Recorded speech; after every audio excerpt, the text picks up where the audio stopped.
चलिए बिना किसी देरी के आज के इस दिलचस्प विश्लेषण को शुरू करते हैं। आज हम स्कैरी स्कल चैनल की एक ऐसी कहानी का क्रोनोलॉजिकल ब्रेकडाउन करने वाले हैं जो सच में रोंगटे खड़े कर देती है। हम एक ऐसी रात को रिकंस्ट्रक्ट करेंगे जहां हकीकत और एक खौफनाक सपने के बीच का फर्क बिल्कुल खत्म हो जाता है। यह सिर्फ एक हॉरर स्टोरी नहीं है, बल्कि टाइम, साइकोलॉजी और इल्यूजन का एक बहुत ही माइंड बेंडिंग खेल है। तो हमारी कहानी का पहला हिस्सा है रहस्यमयी और सुनसान स्टेशन। आइए इस रात की शुरुआत पर नजर डालते हैं। रात के 11:30 बज रहे हैं। हमारा मेन कैरेक्टर आलोक एक सुनसान रेलवे स्टेशन पर अपनी ट्रेन का वेट कर रहा है, जो पहले ही बहुत लेट हो चुकी है। अब इमेजिन कीजिए, कड़ाके की ठंड है, घना कोहरा है और दूर दूर तक कोई इंसान नहीं। ये जो एक्सट्रीम कोल्ड और एकदम सन्नाटा है ना, ये किसी भी इंसान के दिमाग को अस्थिर करने के लिए काफ़ी है। इस तरह के सेंसरी डिप्राइवेशन में इंसान अक्सर खुद के ही दिमाग पर शक करने लगता है। और फिर अचानक इस भारी सन्नाटे को चीरते हुए कुत्तों के रोने और लगातार भौंकने की आवाज़ें आने लगती हैं। ये एक बहुत ही क्रूशल डिटेल है। कुत्तों का इस तरह अजीब बर्ताव करना पहला सिग्नल है कि वहाँ कुछ बहुत ही अननेचुरल होने वाला है। ज़रा सोचिए, उस अंधेरे में ये आवाज़ें कितनी डरावनी लग रही होंगी। इसके बाद आता है हमारा अगला पड़ाव, पटरियों पर खौफनाक साया। तभी अचानक ये खौफनाक माहौल टूटता है। आलोक को प्लेटफॉर्म नंबर 2 पर अपनी ट्रेन के आने की अनाउंसमेंट सुनाई देती है, लेकिन जैसे ही वो नीचे पटरियों की तरफ देखता है, उसके होश उड़ जाते हैं। वो देखता है कि पटरियों के बीच कुछ हथियारबंद लोग खड़े हैं, और सबसे भयानक बात बताऊं, उनमें से 2 लोगों के हाथों में एक लड़के और एक लड़की के कटे हुए सिर हैं, जिनसे खून टपक रहा है। जाहिर है, इस विभत्स नज़ारे को देखकर कोई भी घबरा जाएगा। आलोक भी पूरी तरह दहशत में आ जाता है और अपनी जान बचाकर सीधे इंक्वायरी डेस्क की तरफ भागता है। अब यहाँ आकर कहानी में एक बहुत बड़ा ट्विस्ट आता है। जब आलोक घबराया हुआ रेलवे स्टाफ को यह सब बताता है, तो स्टाफ किसी भी अनाउंसमेंट से साफ इनकार कर देता है। उनका कहना है कि कोहरे की वजह से ट्रेन की कोई खबर ही नहीं है। उल्टा वो लोग आलोक पर ही भ्रमित होने या नशे में होने का इल्जाम लगा देते हैं। यहीं से हमें भी आलोक की मेंटल स्टेट पर डाउट होने लगता है। आखिर सच क्या है? जो उसने देखा वो, या जो स्टाफ कह रहा है वो? डर और थकान से बुरी तरह टूट चुका आलोक वहीं पूछताछ केंद्र के पास एक बड़ी सी टेबल पर लेट जाता है और उसकी आंख लग जाती है। अब सोने की ये छोटी सी डिटेल बहुत इंपॉर्टेंट है, क्योंकि इसके ठीक 10 मिनट बाद ट्रेन आने की एक असली अनाउंसमेंट होती है, जिससे वो जाग जाता है। ये वो पॉइंट है जहां से वो भारी थकान के साथ अपनी A1 बोगी में चढ़ने के लिए आगे बढ़ता है। चलिए अब आगे बढ़ते हैं। ट्रेन में अधूरा प्यार।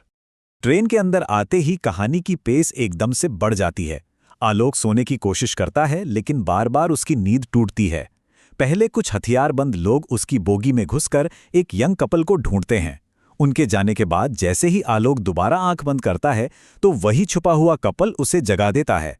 ये 18-19 साल के अलका और सूरज हैं, जो अपनी जान बचाने के लिए आलोक से मदद की भीख मांग रहे हैं। अब इस पूरे बवाल के पीछे का कारण क्या है? सोर्स के मुताबिक ये एक हिंसक सामाजिक संघर्ष का मामला है। अलका एक तथाकथित ऊंची जाति से है और सूरज निचली जाति से। इन्होंने समाज के नियमों के खिलाफ जाकर छुपकर शादी कर ली है। इसी वजह से पूरा गांव इनकी जान के पीछे पड़ा है। इसी सोशल बैरियर के चलते ये दोनों अपनी जान बचाने के लिए ऐसे हताश होकर भाग रहे हैं। और फिर शुरू होता है हमारा अगला चैप्टर, मौत और भयानक भूत। हालात तब पूरी तरह आउट ऑफ कंट्रोल हो जाते हैं जब वो हथियारों वाली भीड़, जिसका लीडर खुद अलका का पिता है, उन्हें उस बोगी में ढूंढ निकालती है। भीड़ अपनी इस हिंसा को जस्टिफाई करने के लिए जिस भाषा का इस्तेमाल करती है, वो सोर्स में बिल्कुल साफ बताई गई है। वे कहते हैं, छोटी जात वाले बड़ी जात के पैरों की जूती होते हैं। इस लड़के ने हमारी बेटी को अपवित्र कर दिया है। जब आलोक पुलिस बुलाने की धमकी देता है, तो वे लोग उसे पूरी तरह इग्नोर करके जोर जोर से हंसने लगते हैं। तभी कहानी में एकदम से रोंगटे खड़े कर देने वाला मोड़ आता है। बाहर से एक बड़ा पत्थर ट्रेन के शीशे पर लगता है और शीशा चकनाचूर हो जाता है।